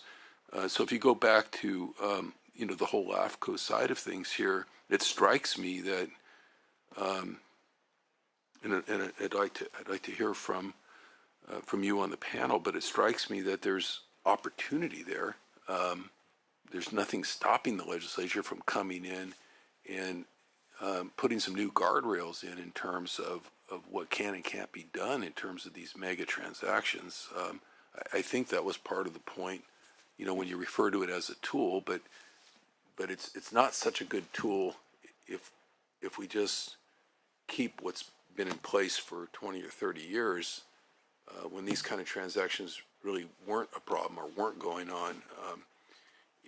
I don't know how much work has been done or where you would refer us, you know, to augment our own legislative research on where to go besides our own Ledge Council, besides, you know, good committee staff and government and finance here in government and ag committee and so forth. It seems to me that we would have to bring another layer to this type of hearing now and continue to dive into specifics, you know, real written language, real legal language on how to come in and, if nothing else, put a moratorium on these kinds of transactions, all of which I think we're capable of doing under our own Constitution here. Any comments on that? Well, I'll take a swing at it. The testimony that's been provided here has legislative gems in each of the testimonies that have been given. And I would suggest that the committee staff draw out of the testimony, written in most cases, or at least transcribed now, little or big issues. Senator, Chairperson Hirado, you have a piece of legislation in that basically deals with foreign ownership of land. Before you get to that, we have to know that somebody is actually buying land. And the testimony here indicated the need for information. So perhaps you start with a process of reporting of agricultural land transactions. You'll have to define agricultural land.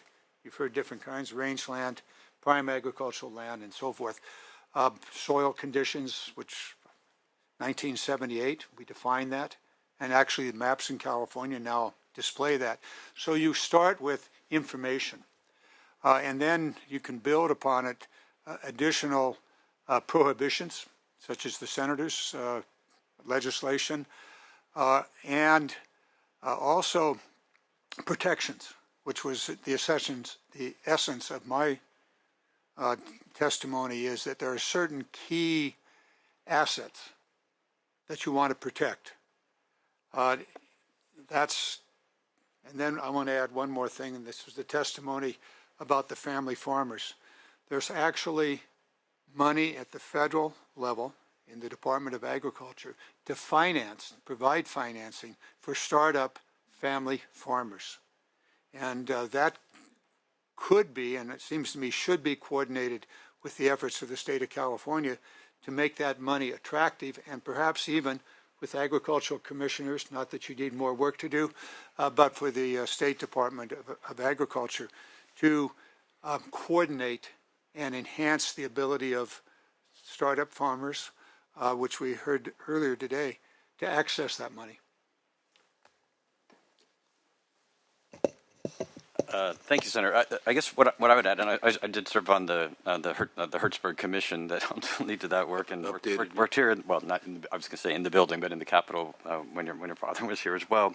And I think for this hasn't been an issue because so many of these urbanization changes have occurred through a messy but orderly process through the LAFCO laws around annexation, one step at a time, or there might be an unincorporated community that has been growing under the aegis of the county that now wants to incorporate.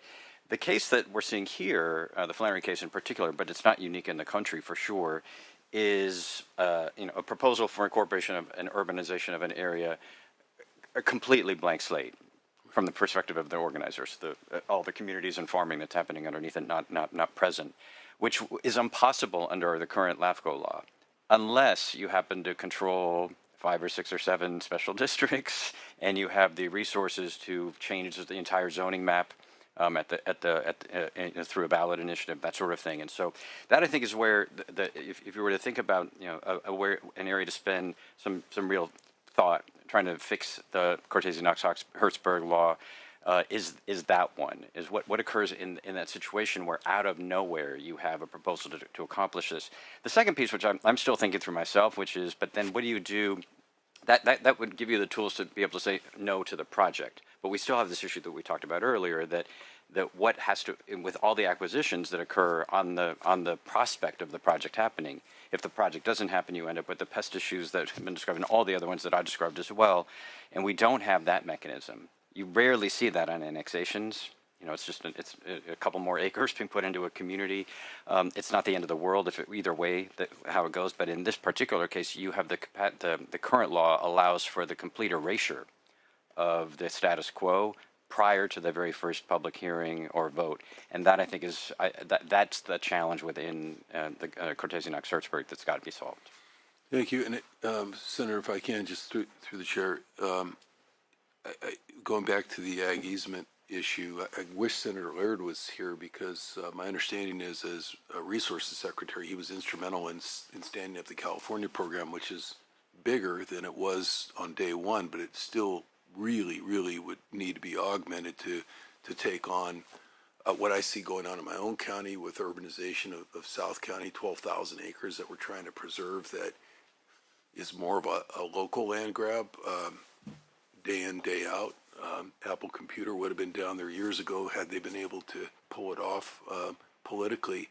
You know, but when you start dealing with this kind of acreage, I know we haven't built the bucket of money up in terms of ag easements, and kudos to those of you who have, out of the kindness of your heart or as benefactors, you know, said, hey, I'm turning over an easement. I don't need a lot of money back or anything like that, but a lot of these farmers, the same folks who are selling out, they're selling out under pressure because generationally, and I know I'm a third generation farmer from California myself, I stuck it out, you know, for the first 20 years of my life. But what's, you know, the obvious problem is you get to a generation where nobody's interested in farming anymore. The older generation needs to figure out a way out.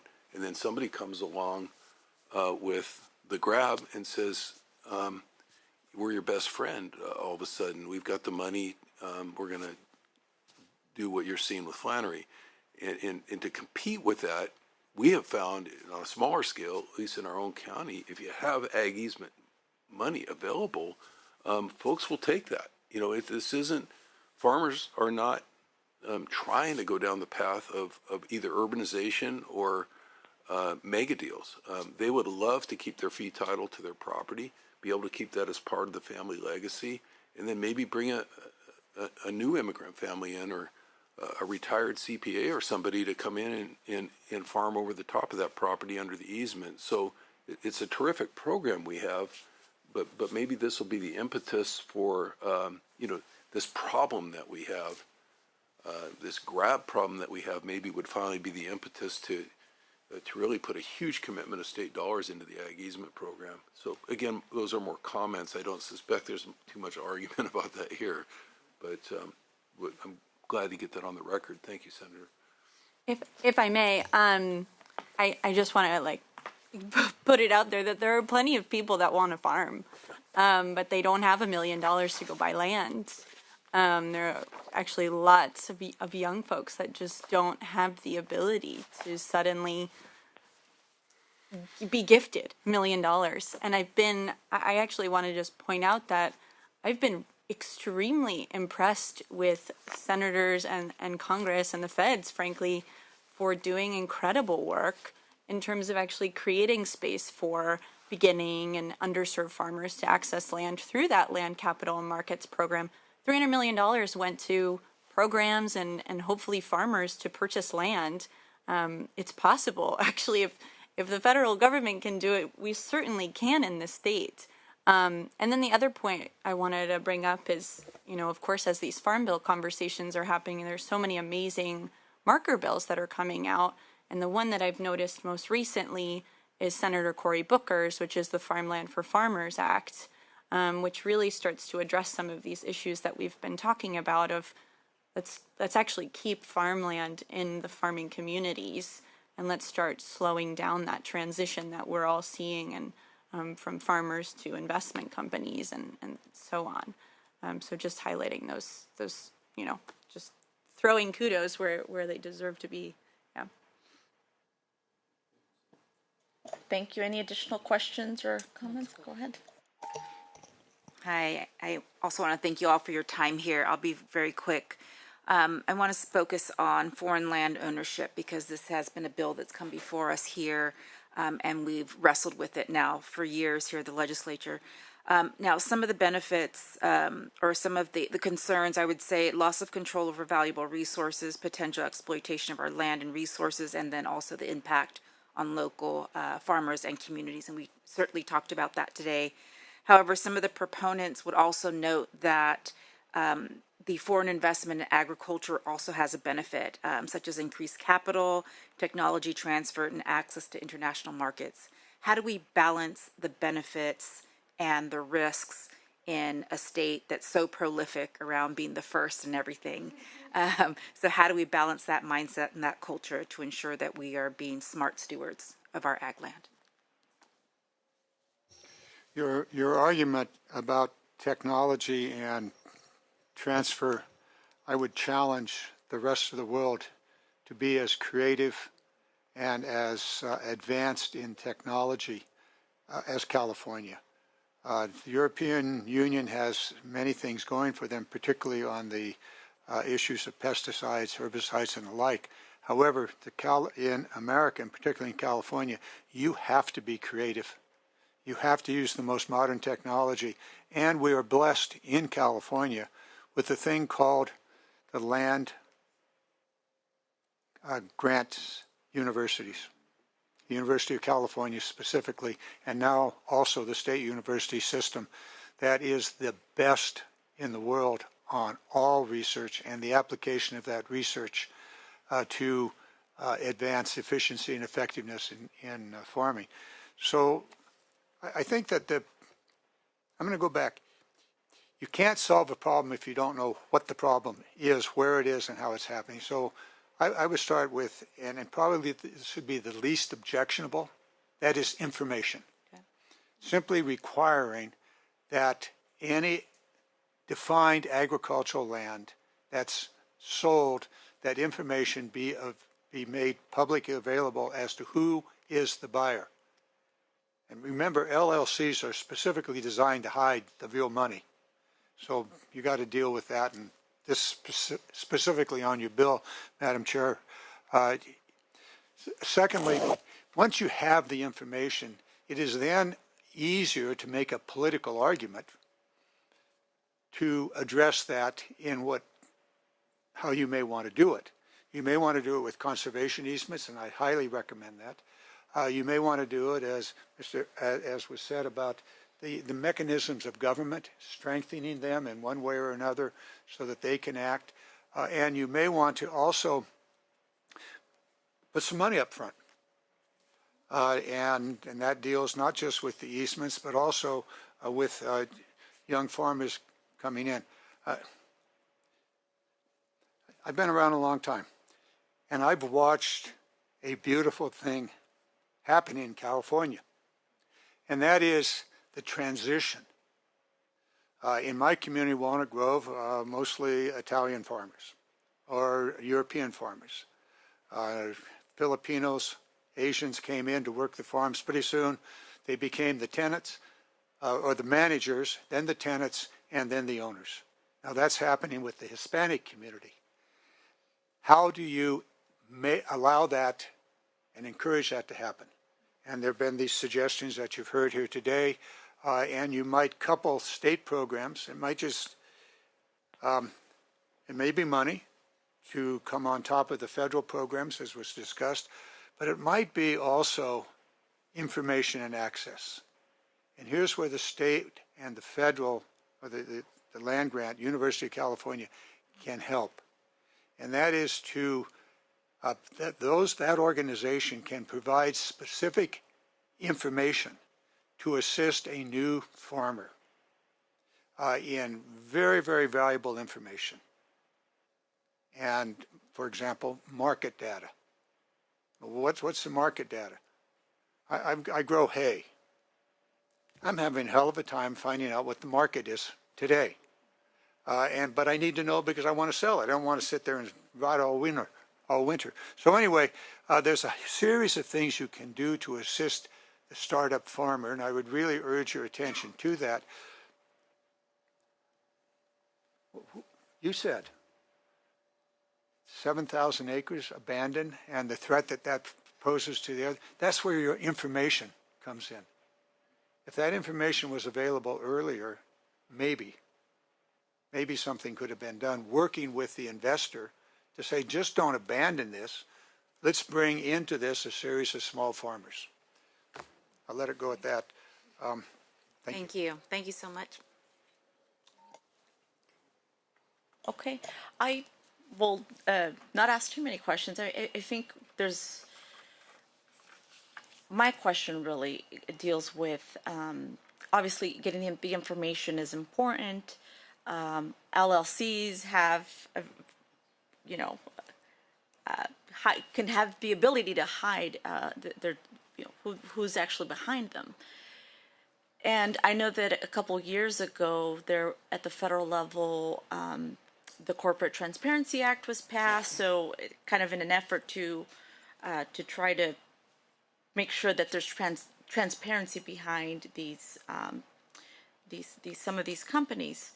And I know that they're beginning to roll out the rules and the regulations and trying to implement it. I guess my question is, how can we improve, or how can we work together to speed up that process here in California? And my second question really deals with what are, and I guess this is more for Nate, because I know you briefly mentioned or touched on it on the public pension piece, but what are some of the trends that you're seeing in terms of how money is being used to by foreign countries to invest in the U.S.?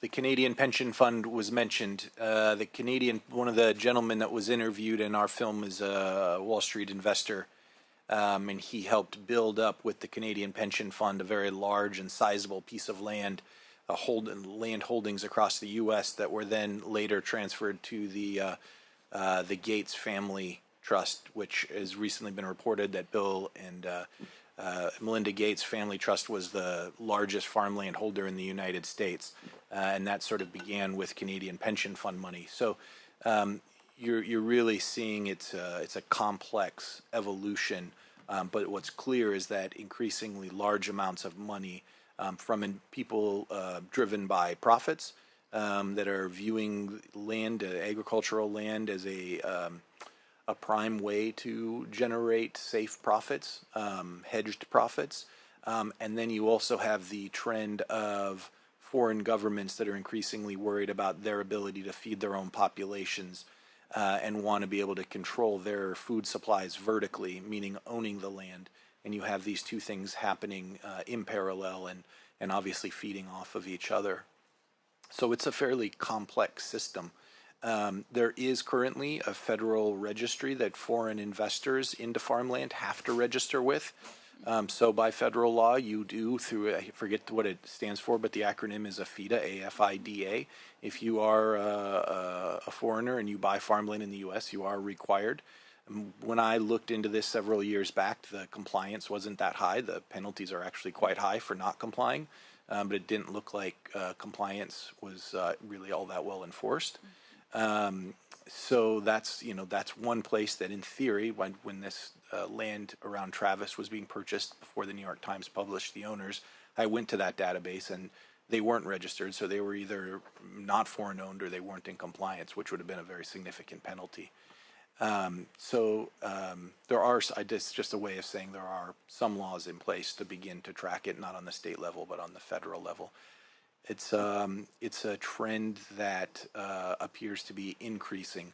There are many, when I look at the prospectuses of these large investment companies, they say it is the increasing global population, the increasing wealth of the world that are eating higher up on the food chain, less grains, more meat-driven diets, which just require more water to grow more grains. It's why China is the largest importer of grains from the United States. It's a very healthy market. It's very healthy for farmers to have that market, but it also creates certain complexities as that increases. I don't know if I really answered your question, but there was a bunch of information in there. So Yeah, thank you. Where I think you can start here, and that is real estate transactions of the agricultural land that you care about. You want to define that. A state registry, and a requirement that before a deed can be entered into a county, that information must be made available if it is the defined agricultural land. And it may be rangeland, it may be other kinds of production land. That then provides you the database, and the federal database is woefully inadequate because it is not used. The percentage is, it's probably no more than 20% of the transactions are actually registered. But the state could set up a registry, and you have a mechanism to do it. And that is the recording of a deed, which is fundamental to land transactions. And then from there, you can then build the political understanding and support based upon foreign ownership or certain kinds of transactions that might implicate national security. The national security issue is not just a military base. It may very well be a transformer at Vacaville. Drive down Interstate 80, look to the north as you approach Vacaville, and you go, oh my God. If that's not enough, you may want to go over the pass, the Pacheco Pass, and look at the transformers as you get towards I-5. So there are national security issues far beyond the military base, and you want to be very aware of those. Those happen to be absolutely critical to the state of California. I would like to add something if I could. Thank you. Yes, go ahead, Madonna. In commenting about being able to know who these buyers and sellers are and being able to have accurate data, I think that something needs to happen as far as the laws regarding data collection at the time an escrow closes, because that's really the only time you're going to have every single party available and they can all get together and have that information, and that information can be put into a database. Because without having any kind of rules and regulations regarding that, you really aren't going to know who the owners or signers are on the buying side, or really, so it's just critical that there are some regulations that change as far as collecting that information. The other thing I wanted to comment on real quick is we have a young gentleman who works for us, and he would love to be able to get into farming. And so we found a parcel of land for him, and he went through the USDA. He went through Farm Credit West for being able to find a loan in order to be able to purchase that land. And in the end, it just didn't work out, because in order for any kind of financing to happen at this point, you have to have two sources of water that are currently available. And while he was in a great water district, he had great water accessibility through the canal, he did not have a well. And so he could not purchase the land. And I would just like to provide that as an example of what young farmers are facing in trying to get into farming in industry. Thank you. Thank you, Madonna. Well, I once again want to thank each and every one of you. I know that I want to go to the telephone conference line to see if there's any individuals waiting to provide public comment. We're going to go into public comment now. So if there are any individuals here, we'll begin actually here in the room. If there's anyone that wants to provide public comment, we'll go ahead and provide 1 minute. I want to make sure that we keep it short and be mindful of our panelists and making sure that they make it home on time. Good afternoon, Madam Chair and members. Karen Lang. I'm the registered lobbyist for the Solano County Board of Supervisors. So we're very intrigued by the hearing this afternoon. It's been going on for quite a while that obviously they've articulated it. The points that the County Administrator's Office sent to me have all been covered by your wonderful panel. I just wanted to emphasize, they were trying to get to Flannery for a few years. They saw the pattern. The maps were developed a while ago. They were very alarmed. And I know that it's focused on farming today, but the Air Force Base is absolutely incompatible with wind energy installations going in there. So even if they give up the dream of building housing there, the Air Force Base is an incredibly important economic driver in the county. And it's also, of course, helping Ukraine right now. And it's just any threat to that, we would urge the legislature to provide more tools here or locally to make sure that these things are tracked and that we are protecting national defense interests inside of our counties, and of course the agricultural losses that were described and the lack of a solution going forward for being able to bring farming back. Once it's gone, it's gone. Those are things that they would are grateful you're considering today. Your panel was perfect. They don't even need a lobbyist today, but I just appreciate the hearing and thank you for raising all the points today. Thank you. Up next. Good afternoon, Madam Chair. Thank you so much for your attention to this issue today, and thank you so much to all the panelists who were able to join us. We heard a lot about different threats to agriculture, and I think having resources to manage all of these are critical. But I would like to mention another looming threat that Mr. Delbar noted: California's rapidly growing regulatory obligations. This is death by 1,000 cuts for a lot of our agricultural communities. California's and farmers and ranchers aren't strangers to adaptation. So there's pride to be earned in being resilient in the face of challenges. But with every policy shift comes a new regulation, and the cost to the farm grows.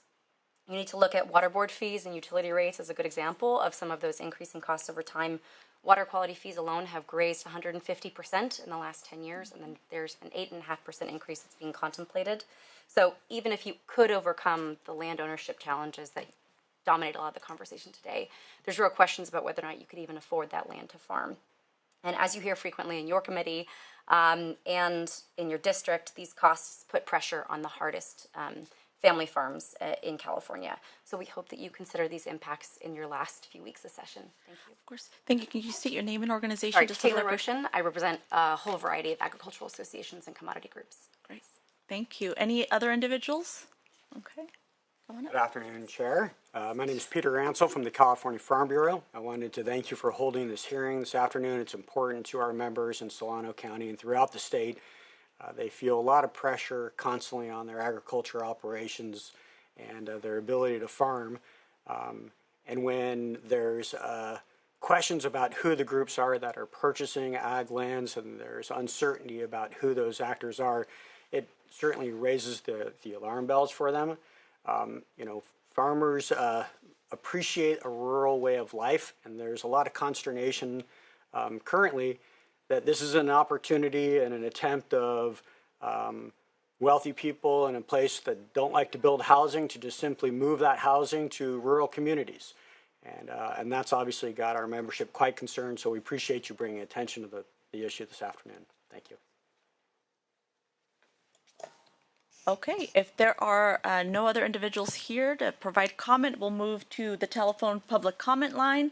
And that number, once again, is 1-877-226-8216. And moderator, can you please let us know how many individuals are in the queue? Yes, thank you. For public comment, you may press 1, then 0. And Madam Chair, we have 1 in queue. Okay, thank you. Can you please? And we will go to line 10. Hello, this is Alma Hernandez. I am the mayor of the city of Houston City, which is right next to Travis Air Force Base. I want to first congratulate everyone for this discussion. It has been not only informative for everyone who is learning about the land use and everything that's going on locally, but I think for members of the public who are tuning in and seeing the work taking place. I just wanted to say thank you for the work. Travis Air Force Base locally is imperative to our community as the largest single employer in our location. So I just wanted to say thank you for all the work that's taking place as well. Thank you. Madam Chair, we have no further public comment in queue. Thank you, moderator. Well, having heard all public testimony and from our panelists here today, I want to say that all the information was just extremely valuable. Thank you so much for coming, for attending, for providing input, ensuring California's agricultural community remains vital and that we protect the land that we have is really important to myself, to the committee, and of course to everyone that is here in this room and beyond. I am hopeful that the information gained this afternoon will be beneficial in finding lasting solution to this pressing issue. And as the chair of the Senate Ag Committee, my staff and I will continue to monitor threats to California agriculture, and we'll do everything within our purview to combat them as they arise. I want to thank my colleagues, committee staff, and for everyone else who contributed to today's hearing. I know that it went a little bit long, so I appreciate your patience. And I also want to thank all the individuals who called in to participate and provide public testimony. With that, this concludes our agenda, so the Committee on Agriculture is now adjourned. Thank you.